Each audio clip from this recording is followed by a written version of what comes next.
Travis Wayne Goodzo. I was trying to find the old Institute manual of the Church of Jesus Christ of Latter-day Saints on world religions, because I wanted to do a video on it, and I can't find it. I could only find the current version, which is not the version. But I'll go through that, see if I can do a video on that eventually. Maybe. We'll see. There's a pile stacking up.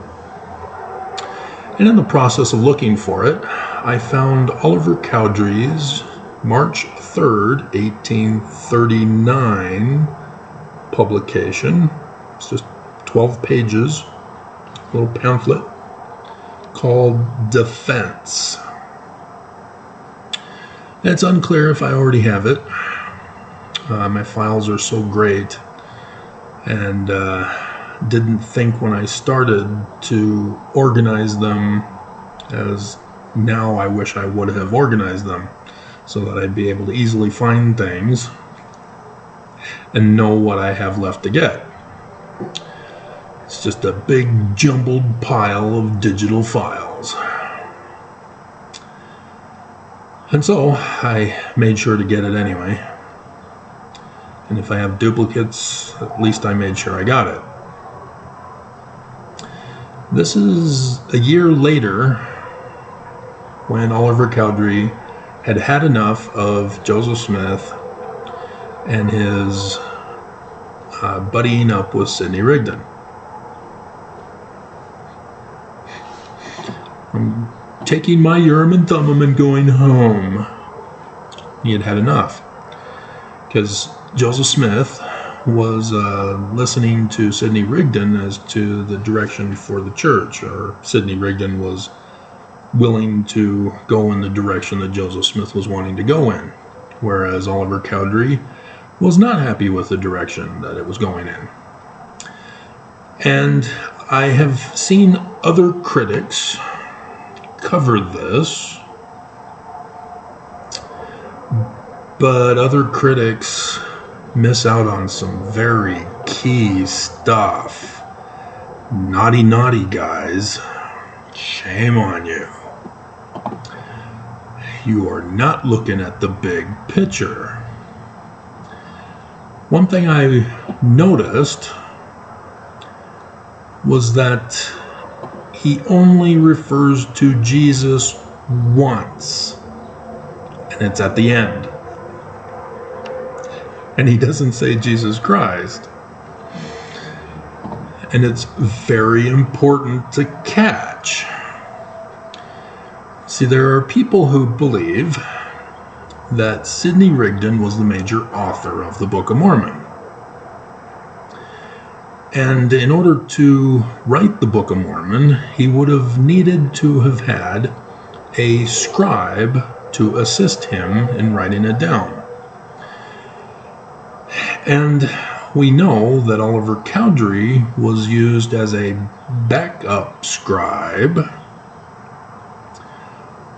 with the failure of Martin Harris. And there was attempts to claim that Emma was helping Joseph, but it didn't get anywhere. And so the Oliver Cowdery scandal then emerges, as the Church of Jesus Christ wrongly leads us to believe that Oliver Cowdery and Joseph worked on the Book of Mormon for, is it 3.5 months, is the claim? Unfortunately, the church is lying to us. Bruce R. McConkie put the wrong date in section 10. He put 1828 because section 3 is about the loss of the 116 pages, July 1828. And so section 10 is the Lord gets an idea as how to fix the problem and bypass the need for the 116 pages. And so if you put in the correct date, as it's in the Joseph Smith papers as such, you then realize that section 4 is February 1829. It's before section 10. Now behold, a marvelous work is about to come forth among the children of men. But Joseph lost the whole pages that were written by Martin Harris. He was put on timeout. He lost his gift. So from July to February, nothing was done for translation. Nothing. Because section 10. Now behold, I say unto you, that because you delivered up those writings which you had power given unto you to translate by means of the Urim and Thummim into the hands of a wicked man, you have lost them. And you also lost your gift at the same time, and your mind became darkened. Nevertheless, it is now restored unto you again. This is 1829, the summer. Bruce, naughty boy. And so it was about a month and a half to finish up the book, the whole book, from the beginning, redoing it with the plates of Nephi, the small plates. Just hilarious. These are the kinds of things you need to pay attention to. Oliver Cowdery was involved in the first instance. And so it's crucial to pay attention to the words he uses. Okay. Will this help? Yeah, this will work fine. Okay. And so he starts off by saying, "Dear people of God, I offer you a," in quotes, "defense, which I am grieved to make. But my opposers have put me to the necessity, and so far as my memory serves, I pledge my veracity for the correctness of the account." His opposers are Mormons. And so he talks about being the first elder. And he's talking about, was I deluded? Was I tricked? He believes Joseph Smith conned him and frauded him. He does points here. Point 1, when the Church of Christ, notice the name, was set up by revelation, he was called to be the first elder, and I was called to be the second elder by revelation. Okay? Pay attention to this. Joseph was the one who received the revelation. That's what he's talking about here. And so he's saying he's going along with Joseph Smith. Joseph comes to him and says, "Going to start a Church of Christ."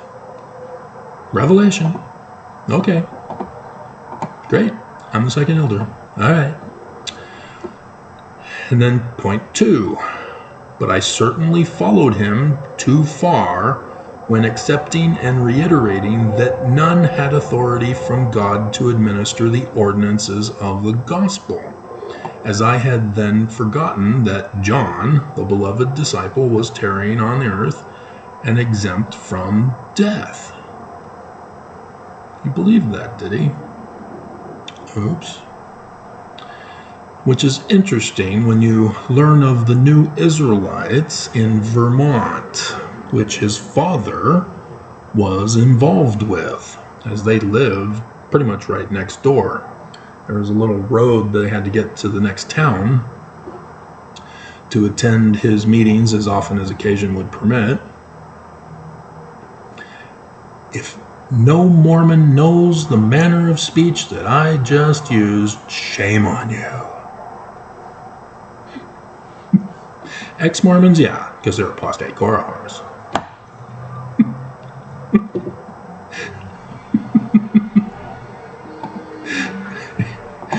Without rehearsing, well, let's see, wait a minute. Right. And so he does seem to indicate that there is some good within Christianity when we get to the end. But that could have been David Whitmer giving a statement of Oliver Cowdery's deathbed repentance. But David Whitmer was chased out by the Danites. Know that.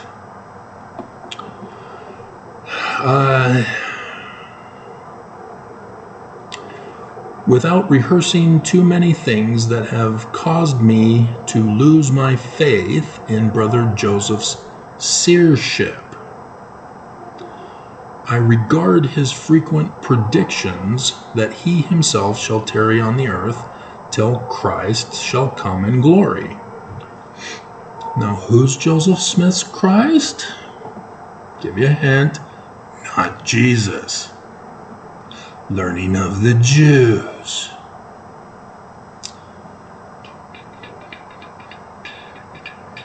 And he believes that's blasphemy. A little short of a piece of blasphemy. And he claims that Joseph Smith can't predict correctly because Joseph told him and Brother Page to go to Toronto to find somebody to publish the Book of Mormon, and that there would be somebody. Well, they go, and they got turned down. And so therefore Joseph was a false prophet. As if Oliver Cowdery had never even read what he had transcribed from the plates of Nephi? Of Nephi and his brothers going back to get the plates of brass. Did they just go and, yeah, our father Lehi is a seer. We got him. Here you go, Dad. No, there were some problems. Laban went first, asked, was rejected. Comes back, he said, no, we can't do this, let's go home. To our new home out in the desert at the top of the Red Sea. No. Nephi says, no. There's a commandment, we need to fulfill it. We have to do it. And so let's take the gold and silver that we left behind and buy it. And the stuff was stolen, and Laban threatened to murder them. Deuteronomy 19 kicks in. It's not mentioned because Nephi doesn't have the plates of brass yet with the law of Deuteronomy in it to know that that's what he's supposed to do, and he does it anyway. Do not read your scriptures. You claim you study, and yet it's the learning of the Jews. You're supposed to have the law next to you when you're studying your Book of Mormon. I just did that video the other week. But this is his thinking. It's weird. And it also suggests that his father didn't really teach him of the new Israelites, other than his little rod of Aaron.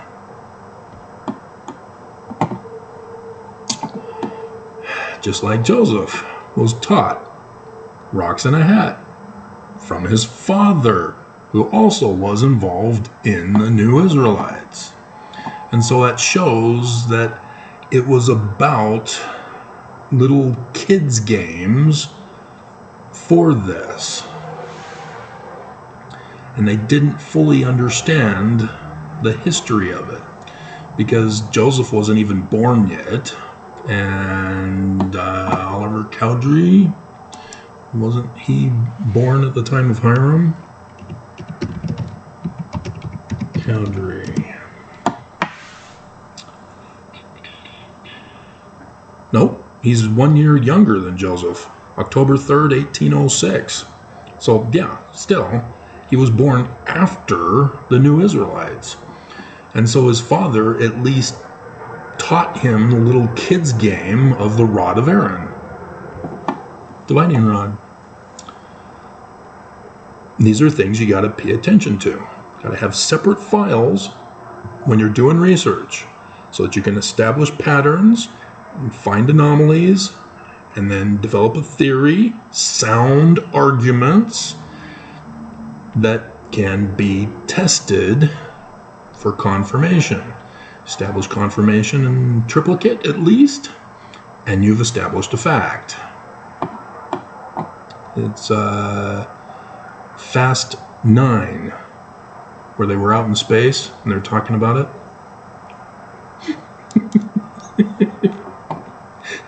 They were right, but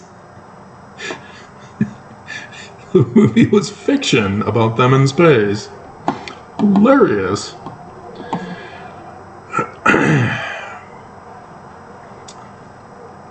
And so the Urim and Thummim, notice he's focusing on this. He's not saying seer stones, but he's calling him a seer. And so he's avoiding rocks in a hat. Instead, he's talking about Urim and Thummim.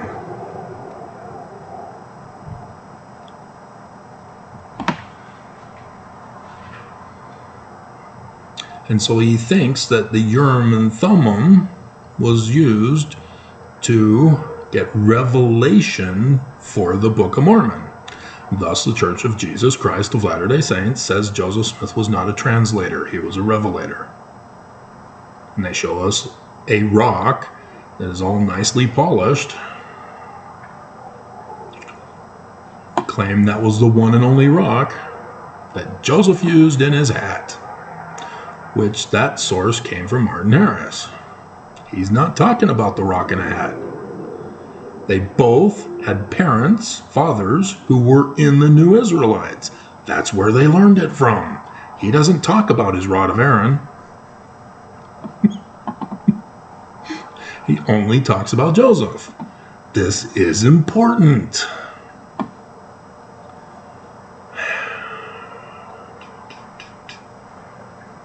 Let's see. The first elder had made tools of us, where we thought in simplicity of our hearts that we were divinely commanded.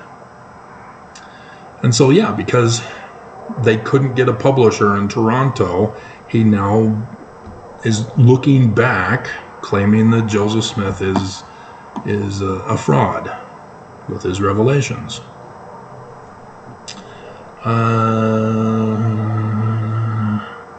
And so now he's talking about receiving baptism by the direction of the angel of God, whose voice, as it has since struck me, did most mysteriously resemble the voice of Sidney Rigdon.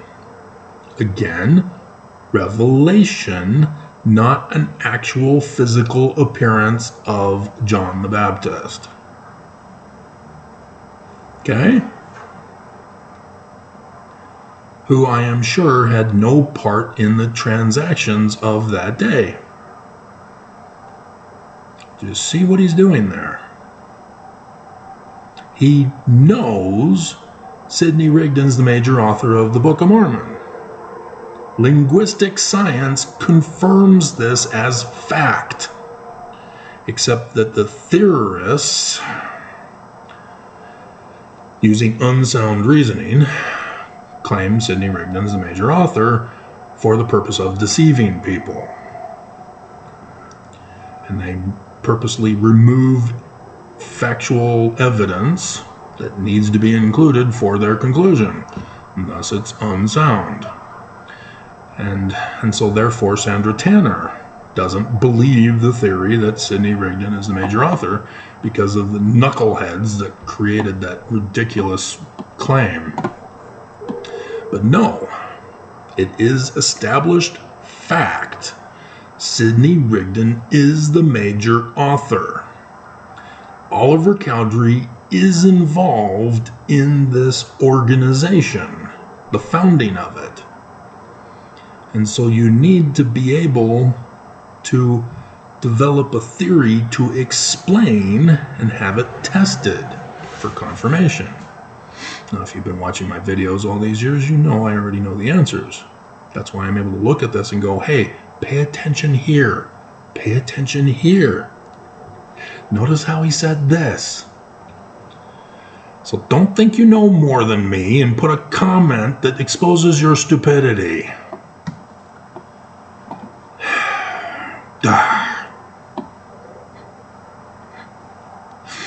And he says,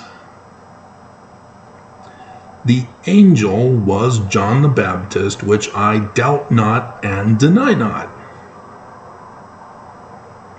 The voice was the angel, though he says it resembled the voice of Elder Sidney Rigdon.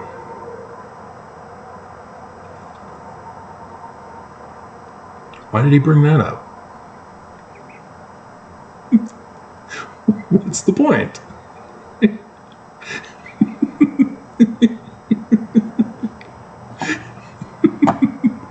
And so one, that suggests Sidney Rigdon was agreeing to go with Joseph Smith's vision for the church and how to lead it. And so Oliver doesn't seem to blame Sidney Rigdon for his leaving. That it's Oliver Cowdery who's upset with the direction that Joseph was taking it. And Sidney Rigdon was wanting to go along with it, and thus followed Joseph. Whereas Oliver Cowdery said, no, I don't want the church to go in this direction. We need to go in this direction. And Joseph Smith says, no, I'm the first elder. Obey me or die.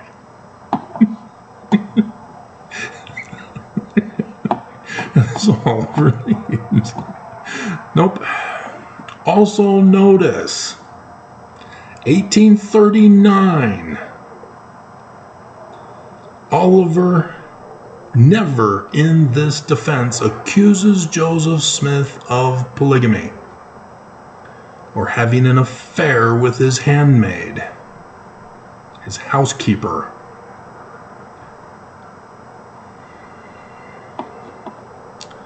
That is important, especially when you learn of David Whitmer.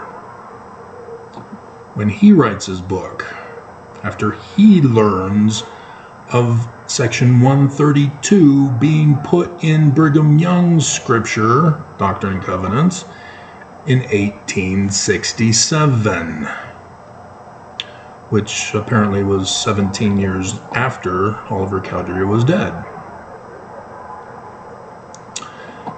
You gotta pay attention. You cannot let these things just go by and conclude from one little line in here. Your videos become null and void of credibility, even though you're able to fool many thousands more people than I can even get to watch a whole month of videos.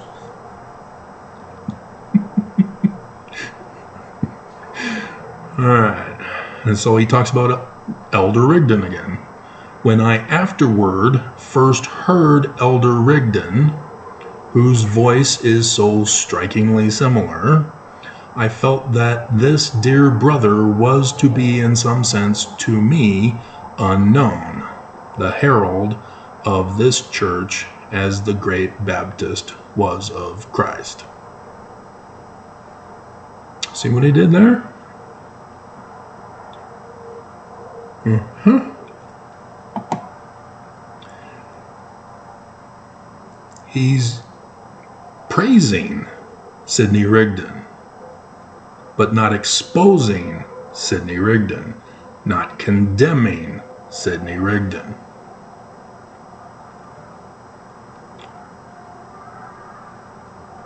And linguistic science has confirmed Sidney Rigdon is the major author of the Book of Mormon. Okay? And so it seems like Sidney Rigdon may have had something to do with John the Baptist.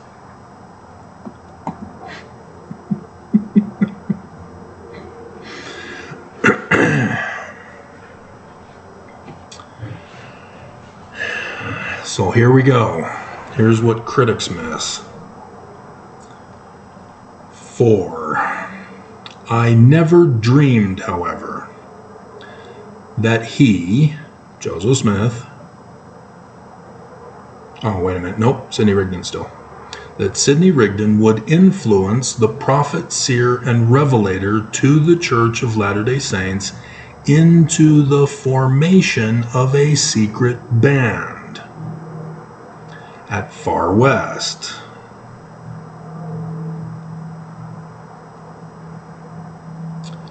Committed to the depredations upon Gentiles and the actual assassination of apostates from the church, which was done in June last.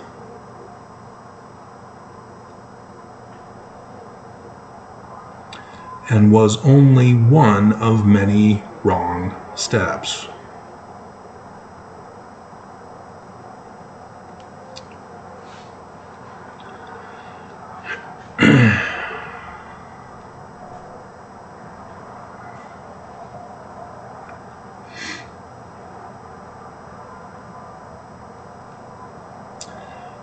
And so it seems like he believes that Sidney Rigdon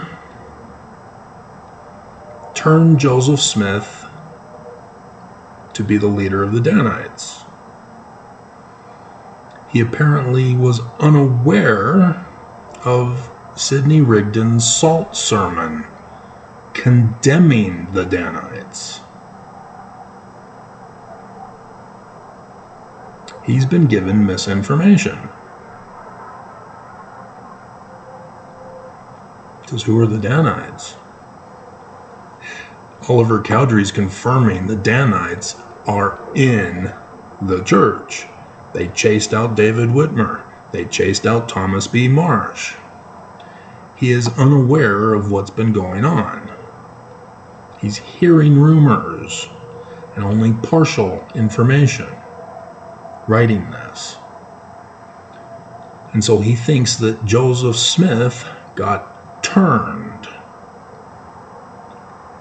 to be the secret band that overthrew him.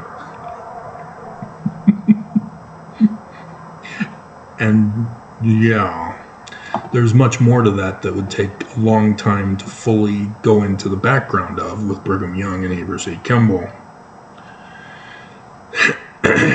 And then, as I've been doing the videos for years now about the Joseph Smith history and going to the Joseph Smith papers to learn of the real name of the church.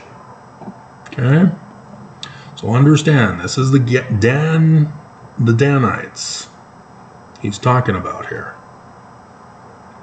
And so it did happen. The Danites were murdering apostates. No. They weren't apostates. They were good men. So again, I remind you of Benjamin Franklin Johnson. Converted to the church in 1838, moved his family to Adam-on-Dy, Ammon, not Far West, Missouri. And at Adam-on-Dy, Ammon, he was arrested immediately, and was threatened to denounce Joseph Smith's church and the Book of Mormon. And he said he stood strong and never denied the Church of Jesus Christ of Latter-day Saints, and came with the saints to the valley. And it's in our manuals that when we, during Armageddon, have an Islamic terrorist destroying America, or a MAGA, or a Christian evangelical sticking a gun or a bomb in our presence to deny the Book of Mormon in the learning of the Jews, and Joseph Smith as the founding Jewish Christ of Mormonism, Mormons will never deny and will stand strong in the Church of Jesus Christ of Latter-day Saints, and the Book of Mormon another testament of Jesus Christ, right?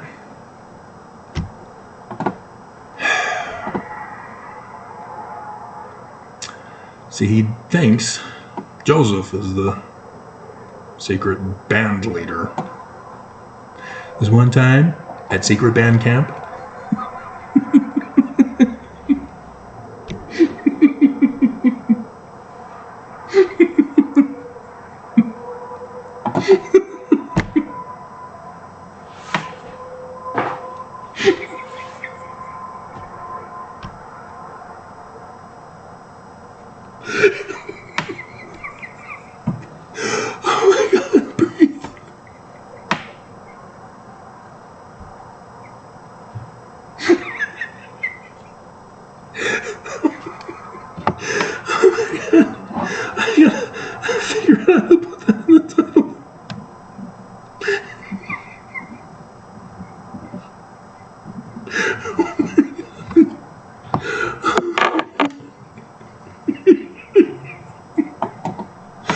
oh my God.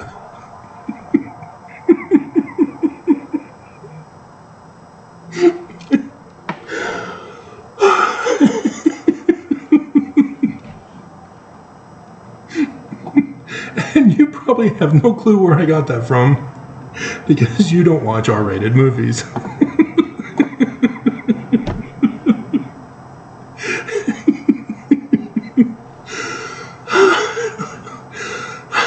Breathe.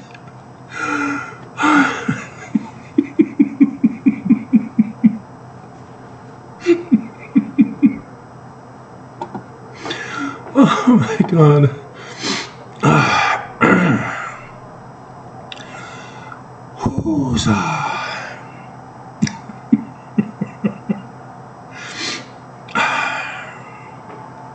So it's important to know and understand the actual events that occurred in 1838, because the Joseph Smith history is from 1838. You need to refer to the Joseph Smith papers. It's kind of essential.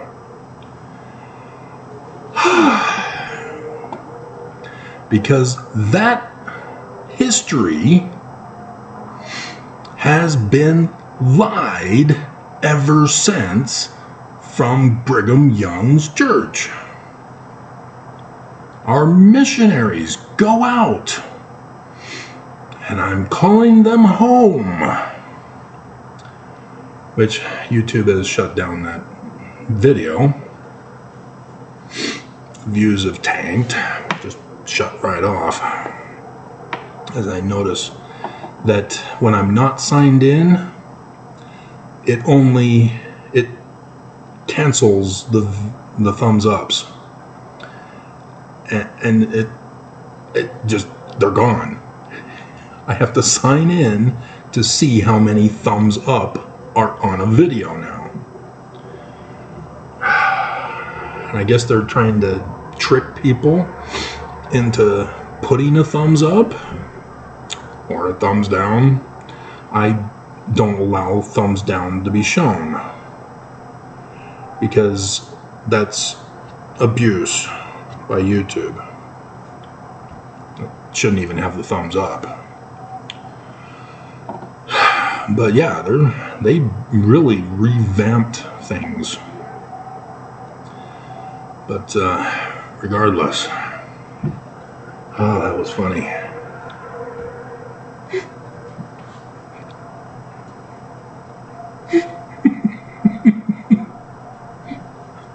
Now I'm trying to figure out what kind of picture to use for the thumbnail.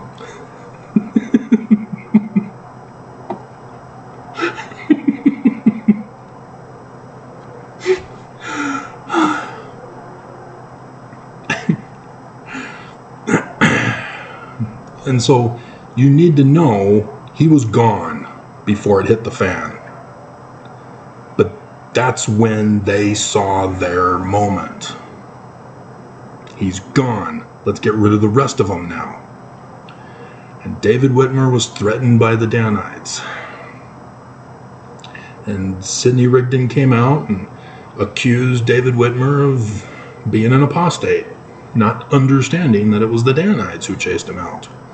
That's why he's assuming this. That Salt sermon called out apostates. Sidney Rigdon didn't murder him. The Danites did. They threatened to murder David Whitmer. And he's clearly still in touch with David Whitmer. After all, Oliver Cowdery married the daughter of the Whitmers, or the sister of the Whitmers. As Paige was a son-in-law with another daughter of the Whitmers.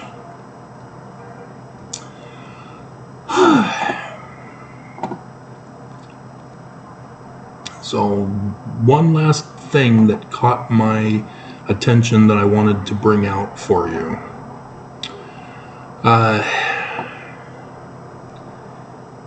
He goes on again to talk about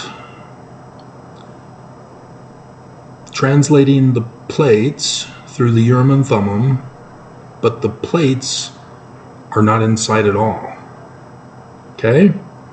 With Martin Harris, there was a sheet so that Martin Harris couldn't see what Joseph was doing, but knew from the farm and the well that Joseph was digging, working for Martin Harris, that he had his rock and a hat that he got arrested for on March 20th, 1826. Martin Harris knew about that and was led to believe that that's how the process worked. And so he writes about it, and critics find out about it from his journal and then believe that that's the way it is, and they conclude that the Book of Mormon's a fraud.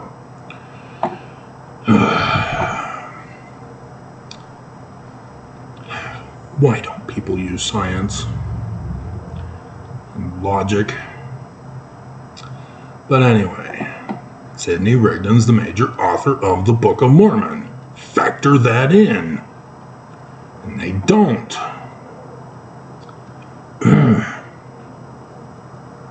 And so, notice that. He's now claiming that he witnessed Joseph using the Urim and Thummim. But there were no plates. Okay? He's still giving credibility to Joseph. He's still giving credibility. But a month and a half?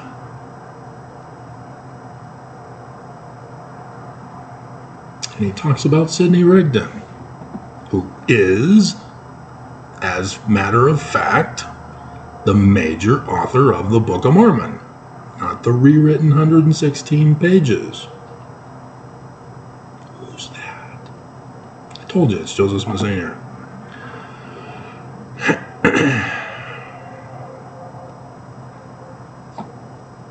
Oh, here's the seer stone. But I believed both in the seer and in the seer stone, which he calls the Urim and Thummim. There it is. Got it. And what the first elder announced as Revelation from God. He's calling it revelation, not translation. I accepted as such and committed to paper with glad mind and happy heart and swift pen, for I believed him to be the soul of honor and truth, a young man who would die before he would lie. Okay?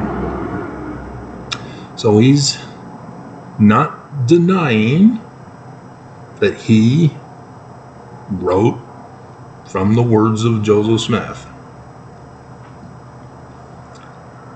He brings up Sidney Rigdon for some reason.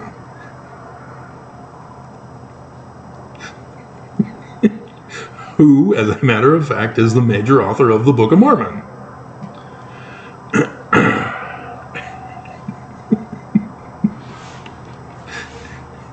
And yet says there were no plates.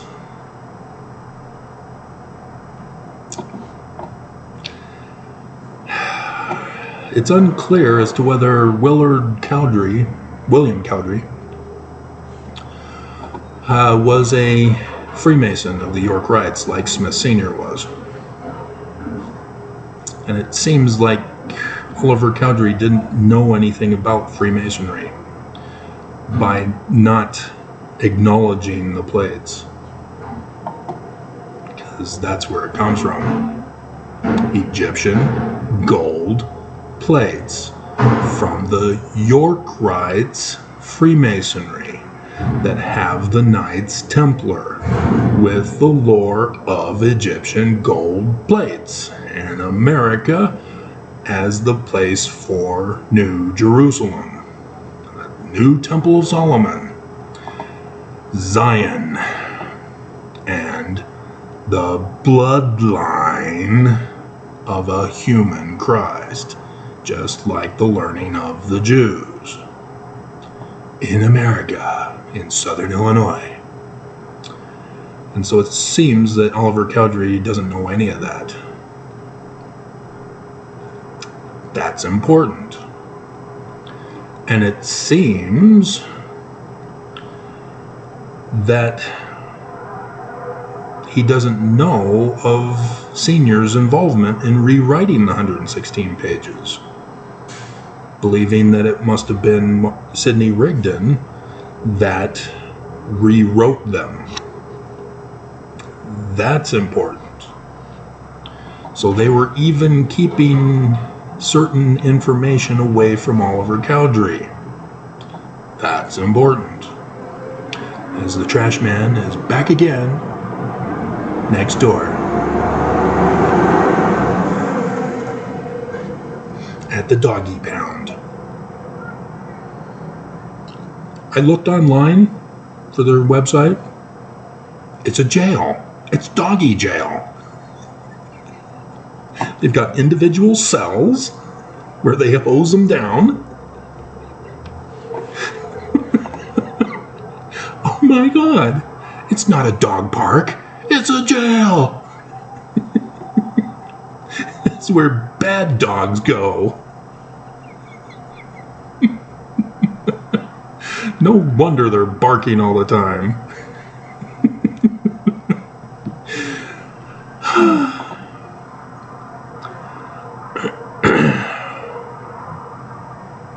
And so this is interesting.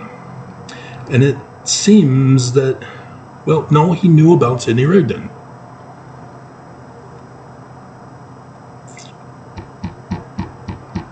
And so he would have, it still fits in the theory. Because I've established it as a fact. Oliver Cowdery was the scribe for Sidney Rigdon. This confirms that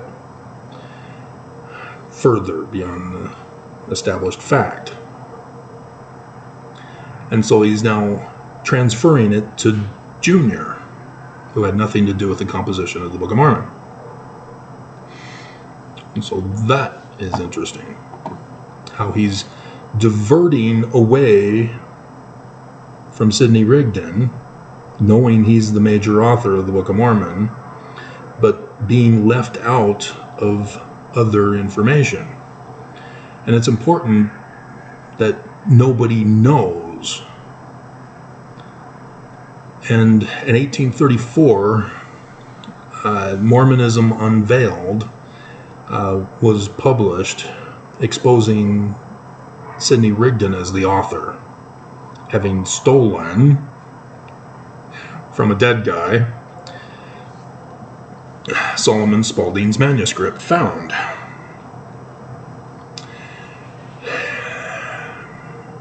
So there's that piece of information you need to plug into the equation too. All right. And then he talks about led by the Spirit, Most High, Redeemer himself, clothed in glory. After reproving the Latter-day Saints, because that was the name of the church when he left, the Church of the Latter-day Saints, the Church of Christ, Church of the Latter-day Saints in 1834, changed by the unanimous vote of the leadership of the church. The unanimous vote of the 6 members who started the church was the Church of Christ. He says this was the Church of Christ because he had a say in the name. And then Sidney Rigdon, Latter-day Saints. Oliver knows this. He knows the name of the church. Oh, nope, I did find a second Jesus. And I testify that Jesus, whose words I have been rehearsing, have even so commanded me in an open vision. Okay, so he does say Jesus twice. So pay attention to that.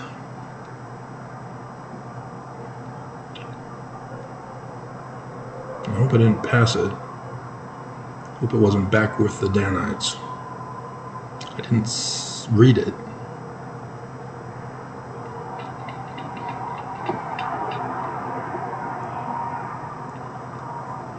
And so he's saying that the actions of the Danites are not to be in the church, as he's saying here. He hath brought forth high priests, apostles, and other officers,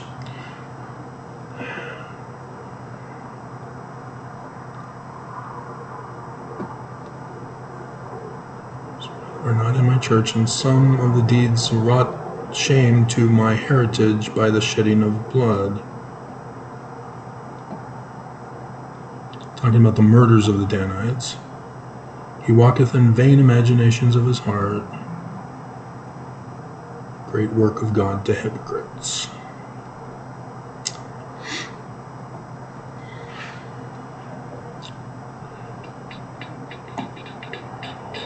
Prepare your hearts, O ye saints of the Most High, and come to understanding that the prophet hath erred, and the people are gone astray through this his error.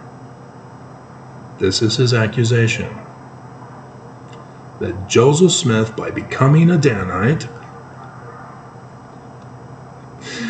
has erred. And so yes, if this were true, if Jack Bauer has actually turned to destroy America, we need to get him framed.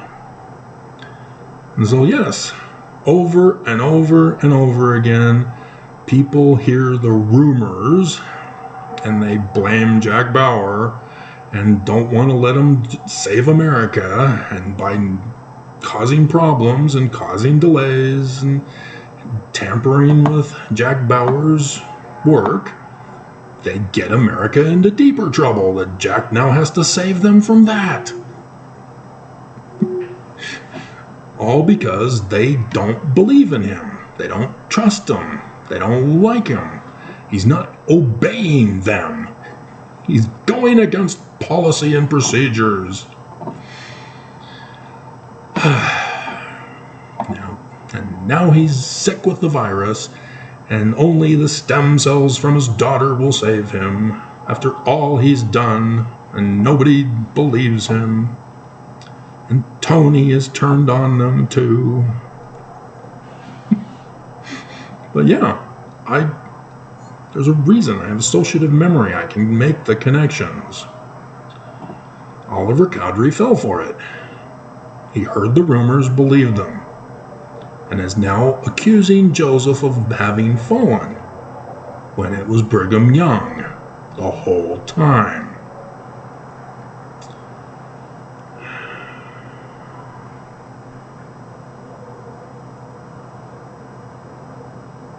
Yep, here it is. We may read it. There is no first presidency. There is no high priesthood, save that of Christ himself. No patriarch to the church. And there's no patriarch to the church now. There's no high priesthood anymore either.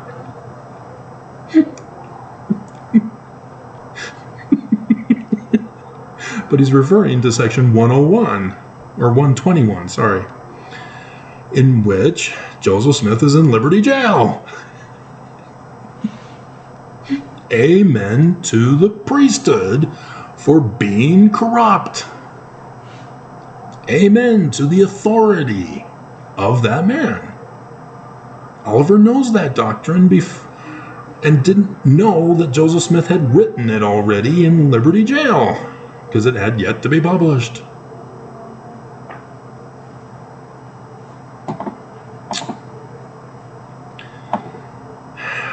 So you see, they knew the concept of authority.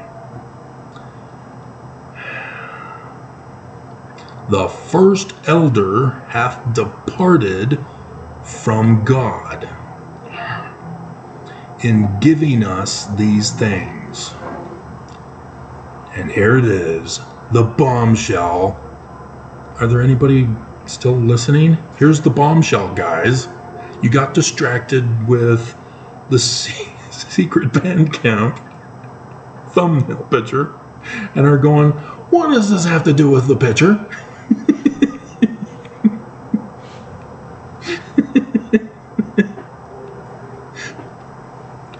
Oliver Cowdery, who knows the name of the church and the change of the name of the church in 1834,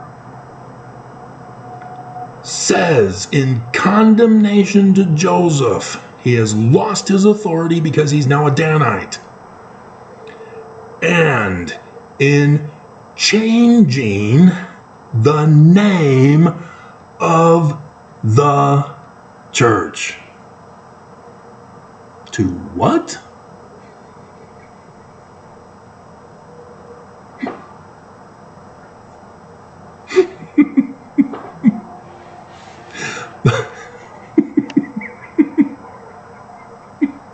I can't believe not a single critic who knows of this document, who have done videos of this document, has missed this.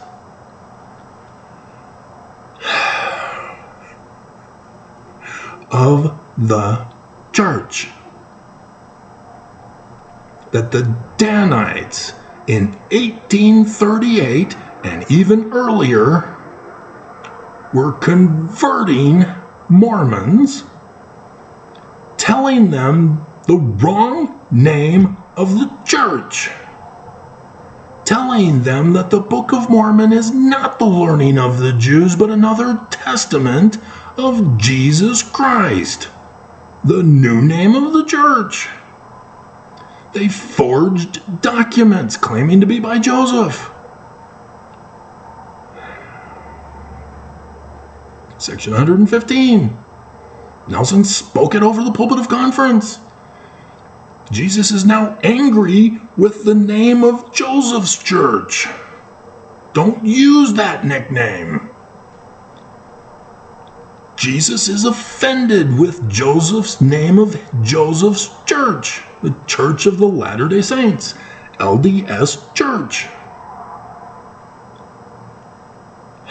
And you missed it? You didn't go to the Joseph Smith papers to see that the Joseph Smith history of 1838, Joseph is still using the right name of the church, meaning that section 115 is a fraud, a forged document, and you miss it? I understand how Mormons miss it because they don't believe us because we're apostate core horrors.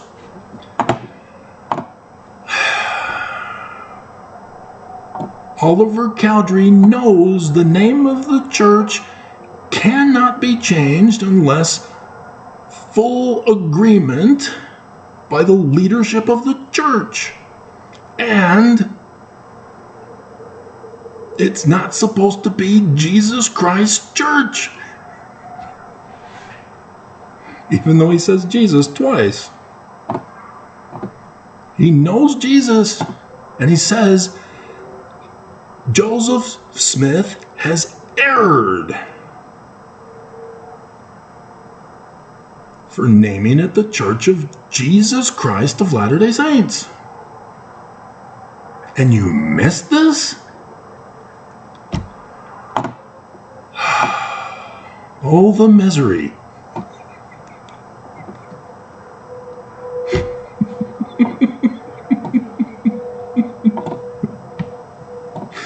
No duh. Wow.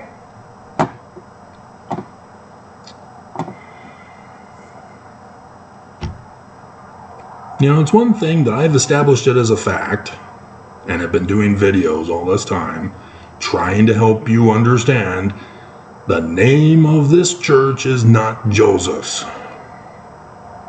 And doing the whole April pre-conference videos, setting it up, about the name change, but for critics to miss this,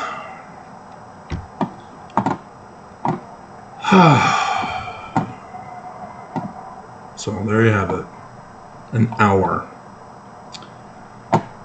Oh man.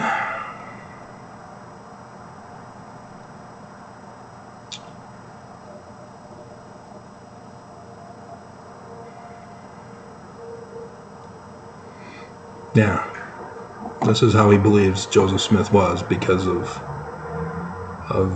believing that he became a Danite. It is disgraceful to be led by a man who does not scruple to follow his own vain imagination, announcing his own schemes as revelations from the Lord.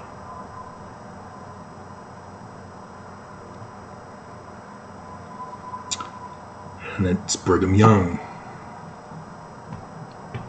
who should be the target of this.